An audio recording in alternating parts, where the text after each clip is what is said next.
Welcome to the Salmon Runs YouTube. Enjoy the video. You have admin access, so start by verifying the machine meets prerequisites and that Epic client is not actively updating. Open services. MSC and locate Epic-related services, note their status.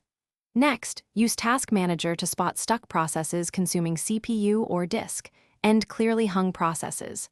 Once done, run a quick ping and ENS lookup to the Epic server hostname to confirm basic network and DNS. These initial validations save time and narrow scope before deeper service troubleshooting.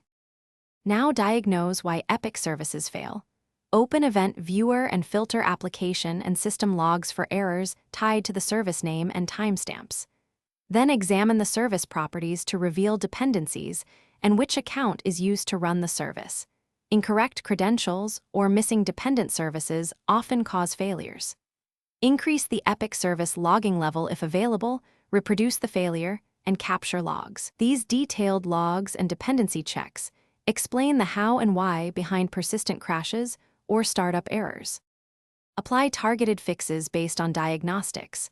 Reset the service account password or reconfigure it, repair corrupted application files, or uninstall and reinstall just the service component. Restart services in the correct dependency order and validate client functionality and connectivity. Run end-to-end test scenarios. Make sure to clear temporary caches and reboot if needed. If problems continue, boot to safe mode and run hardware and disk checks to rule out OS-level corruption.